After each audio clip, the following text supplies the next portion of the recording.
100 साल पहले एक युद्ध समाप्त हुआ जिसके जैसा भयानक युद्ध दुनिया में किसी ने कभी भी देखा नहीं था। एक ऐसा युद्ध जिसमें 6 करोड़ से ज्यादा सैनिक लड़े और उसके परिणाम क्या हुए, कहां से हुआ, ये हम सब जानेंगे इस वीडियो में।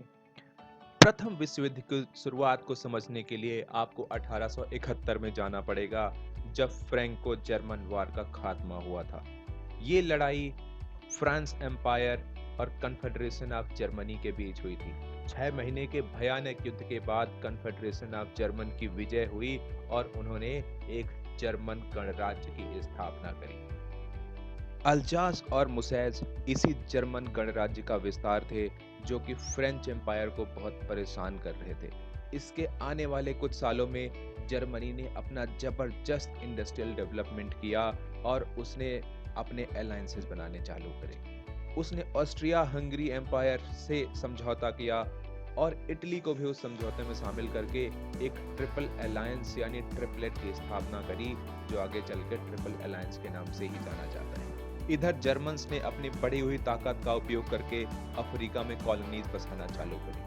किसी भी खतरे को देखते हुए फ्रांस ने इटली से एक सीक्रेट समझौता किया कि दोनों के बीच कन्फ्लिक्ट अगर होता है तो वार नहीं होगी, और एक समझौता उन्होंने रशिया के साथ भी किया। ब्रिटिशर्स भी जो आइसोलेटेड थे, उनको जर्मन आर्मी से बहुत खतरा था, स्पेशली उनकी नेवी से, तो वो भी पेरिस और रसिया के इस समझौते में शामिल हुआ और एक ट्रिपल एंटॉन्ट की स्थापना हुई। आगे चल के इसी को हम ट्रिपल एंटॉन्ट बोलते हैं। इधर ऑस्ट्रिया हंगेरियन एम्पायर ने बोस्निया और हर्सोगोविना को अपने साथ मिला लिया और इस घटना ने सर्बिया को बहुत नाराज कर दिया, क्योंकि सर्बिया बोस्निया और हर्सोगोविना को अपने साथ मिलाना चाहता था। ये जानने वाली बात है कि सर्बिया रसिया का एक बहुत ही इंपॉर्टेंट अलायंस था। 29 जून 1914 के दिन एक सर्बियन नेशनल ने ऑस्ट्रिया के होने वाले उत्तराधिकारी और उसकी वाइफ की सराजेवो में हत्या कर दी। ऑस्ट्रिया ने इसका सीधा जिम्मेदार सर्बियन गवर्नमेंट को माना और रसियन खतरे के होने के बावजूद भी उसने सर्बिया के ऊपर सीधा अटैक कर दिया और कुछ ही दिनों में यह युद्ध ट्रिपल एंटॉन्ट और ट्रिपल अलायंस के बीच चालू हो गया। सिर्फ और सिर्फ इटली था जो न्यूट्रल था।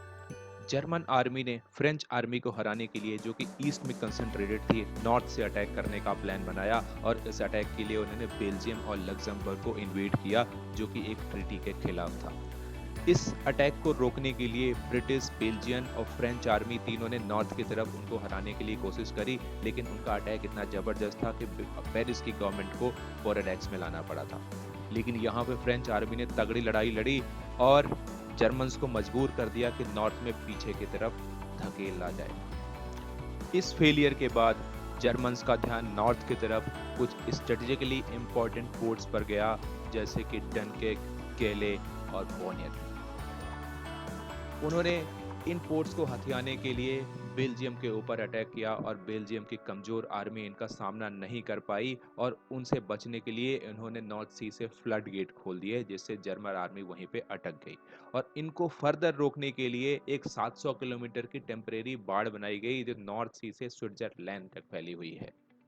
अब जब वेस्ट में वार फ्रंट लाइन स्टेबलाइज हो गई थी, तो जर्मनी ने अपने ज्यादा से ज्यादा सैनिक ईस्ट में यानी रशिया की तरफ रशियन आर्मी से लड़ने के लिए भेजे, जिस रशियन आर्मी ने ऑस्ट्रियन और हंगेरियन एम्पायर के ऊपर बहुत प्रेशर डाला हुआ था। इधर थोड़े हेजिटेशन के बाद ऑटमन एम्पायर ने जर्मनी का साथ देने का फैसला किया और उसके इस फैसले ने कई फ्रंट बना दिए। पहला फ्रंट कॉकेसस में, दूसरा फ्रंट सिनाय में, जो कि ब्रिटिशर्स से लड़ने के लिए बनाया गया था, स्विस कैनाल में कंट्रोल पाने के लिए, तीसरा फ्रंट कुवैत में, जो ऑयल पे कंट्रोल पाने के लिए करा गया था। ऑटोमन एम्पायर को कमजोर करने के लिए ब्रिटिशर्स ने अरब विद्रोहियों को समर्थन देना चालू करा और उन्हें प्रॉमिस करा कि वो उन्हें एक टेरिटरी ऑफर करेगा।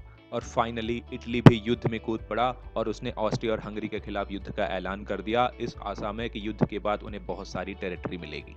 इधर एशिया में जापान ने सारी जर्मन कॉलोनी के ऊपर कब्जा कर लिया और दूसरी तरफ अफ्रीका में फ्रांस, ब्रिटिश और बेल्जियन आर्मी ने सारी जर्मन कॉलोनीज को अपने कंट्रोल में ले लिया। इन अफ्रीकन कॉलोनीज में से फ्रांस ने करीबन 8 लाख लोगों को अपनी सेना में शामिल किया और ज्यादातर सेनाओं को यूरोप भेज दिया।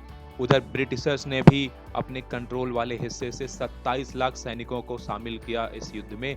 ज्यादातर सैनिक वहां पे भारत से आए हुए थे और उनको यूरोप में लड़ाई में भेजा गया। इधर बल्कन्स में बुल्गारिया ने भी युद्ध में शामिल होने का फैसला किया और सेंट्रल पावर से साथ दिया जो कि जर्मन कंट्रोल था। अब सर्बिया के ऊपर दो तरफ से हमला हो गया, बुल्गारिया और हंगरी की तरफ से, और सर्बिया पे पूरा कंट्रोल हो चुका था सेंट्रल पावर्स का। इधर वेस्ट में जर्मन ने मिलिट्री इनोवेशन किए और जैपलिन एयरशिप्स का इस्तेमाल करते हुए पेरिस और लंदन के ऊपर लगातार हवाई हमले और बम्बार्डिंग करी। पहले जो उनके हवाई जहाज जो सिर्फ ट्रांसपोर्ट और कैरी करने के लिए यूज होते थे, उनमें मशीन गन फिट करी गई और युद्ध में भयानक तरफ से यूज हुआ।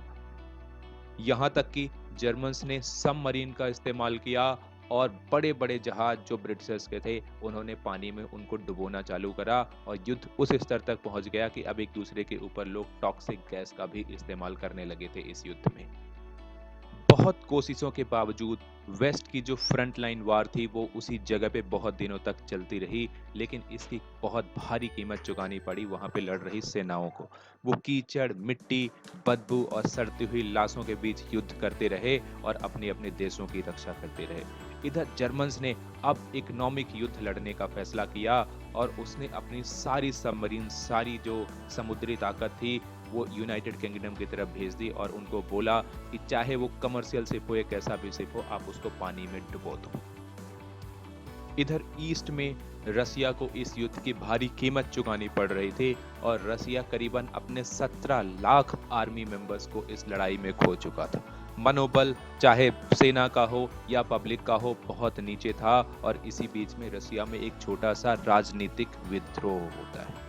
वहीं दूसरी तरफ यूएसए अपने आप को इस लड़ाई का विक्टिम समझता है और अपने कमर्शियल शिप्स को डूबता हुआ देख बदला लेने के लिए वो इस युद्ध में ट्रिपल एंटॉन्ट की तरफ से यानी फ्रांस की तरफ से जंग में कूद पड़ता है और रसिया में दूसरा विद्रोह वहां पे एक नई सरकार लाता है जिसने तुरंत ही सीज फायर कर लिया सेंट्रल पावर्स के साथ।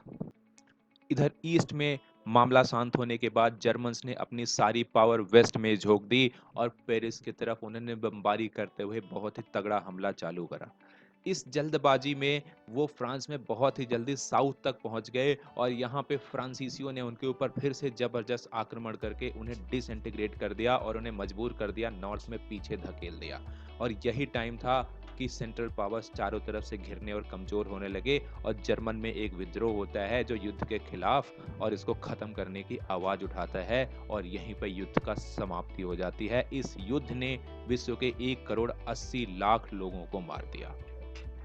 28 जून 1919 को वर्साइलेस में एक पीस ट्रीटी साइन होती है और उसमें किसी भी जर्मन प्रतिनिधि को बुलाया नहीं जाता है।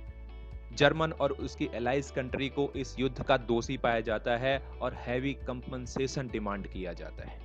इस युद्ध के बाद ऑस्ट्रियन हंगरियन एम्पायर और ऑटमन एम्पायर को डिसमेंटल कर दिया जाता है और यहाँ जन्म होता है बहुत सारी कंट्रीज और बहुत सारी कॉलोनीज का। जर्मन को इस युद्ध के लिए अकेली तरफ से जिम्मेदार ठहराया जाता है और जर्मन के 15% हिस्से में फ्रांस, पोलैंड और बहुत सारी अगल बगल की कंट्रियों का कब्जा हो जाता है। बस जर्मन का बहुत सारा हिस्सा फिर भी बचा रहता है और उनकी इकोनॉमिक एक्टिविटी फिर भी रहती है क्योंकि उनके अंदर वाले टेरिटरी में कोई भी युद्ध नहीं होता रहता और जर्मन इस समय बहुत ही ज़्यादा ह्यूमिलेटेड फील कर रहे होते हैं और जर्मनी के ऊपर एक बहुत बड़ा कर्ज हो चुका होता है। इतनी बड़ी हार और ह्यूमिलिएशन के बाद जर्मन्स के अंदर क्या बदले की भावना थी और उससे क्या हुआ, ये जानेंगे अगले वीडियो में।